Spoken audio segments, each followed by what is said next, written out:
बिस्मिल्लाहिर्रहमानिर्रहीम। रमज़ानुल मुबारक से मुताल्लिका एक सवाल हमारे सामने आया हुआ है कि मजबूरी के अय्याम, जो औरतों को हैज़ के अय्याम आ जाते हैं, तो क्या उन अय्याम के दौरान रोज़ा छोड़ना जायज़ है या नहीं है।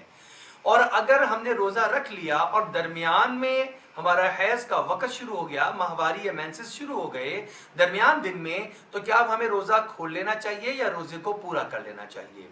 इसका जवाब समाअत फरमा लीजिए कि अल्लाह रब्बुल इज़्ज़त ने इन दिनों में जो औरत की जो है उज़र के दिन हैं, माहवारी और हैज़ के दिन हैं, इनमें नमाज और रोज़ा इन दोनों इबादत को मौकूफ़ कर दिया है।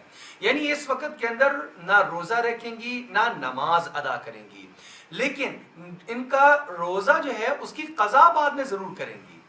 नमाजों की क़ज़ा बाद में नहीं है, वो मुआफ़ हैं, लेकिन रोज़ा इस हालत में अगर आपके 3 दिन गुजरे हैं, 5 दिन गुजरे हैं, 10 दिन गुजरे हैं, आपको बाद में इनकी क़ज़ा करना लाजिम होगा, क्योंकि ये साल में एक बार है और इसमें कोई हरज नहीं है कि हम चंद दिनों की क़ज़ा बाद में रख लें।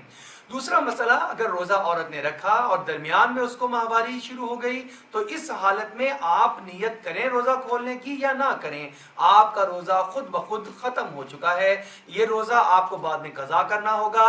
आम सरेआम खुल्लम खुल्ला अपने घर वालों के सामने तो खाना पीना मुनासिब नहीं है। आप इस तरह ही रहें जिस तरह आप रोज़े की हालत में हैं, लेकिन अगर आप पानी पीना चाहें, कुछ खाना पीना चाहें, अलग से छुप कर, और जिसमें दूसरे रोज़ेदारों के सामने ना आए और तकलीफ ना पहुंचे उनको, तो इसमें भी कोई हरज नहीं है। एक और बात ये पूछी गई कि क्या हमें रमज़ानुल मुबारक में रोज़ा रखने आसान है, बाद में उनकी क़ज़ा करना मुश्किल लगती है, तो क्या हम दवाई खा सकते हैं जिससे हमारे मेंसेस रुक जाएं और पूरा रमज़ानुल मुबारक का महीना गुजर जाए और हम इसी के अंदर अपने रमज़ानुल मुबारक के रोज़ों की तादाद को पूरा कर लें और हमें बाद में क़ज़ा न करने पड़े। तो ये आप सुन लें कि शरई एतबार से अगर आपको माहवारी शुरू नहीं हुई तो आप रोज़ा रखने की अहल हैं। अब आपने वो दवाई के ज़रिए से रोक दी है, तब भी आप पाक हैं, तो पाकी की शर्त पूरी होने की वजह से आपको रोज़ा रखना तो जायज़ है। और किसी वजह से आपके मेंसेस लेट हो गए हैं और आप पाक हैं, तो तब भी आपके लिए जायज़ है रोज़ा रखना। असल मसला ये है कि क्या इस तरह की अद्वियात इस्तेमाल करना जायज़ है या नहीं। ऐसे ही मसला हमें हज के दौरान में भी पूछा जाता है कि वो ख़ास दिन 5 दिन उसमें औरत क्या करे। तवाफ नहीं कर सकती है, मस्जिद हराम में नहीं आ सकती है, मेंसेस आ जाएं तो क्या दवाई से रोके जा सकते हैं।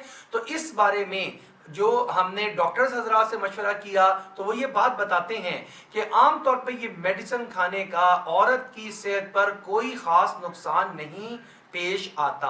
अगर कोई नुकसान पेश नहीं आ रहा और आप अपनी सहूलत के लिए अद्वियात इस्तेमाल करना चाहती हैं तो आपके लिए जायज़ है।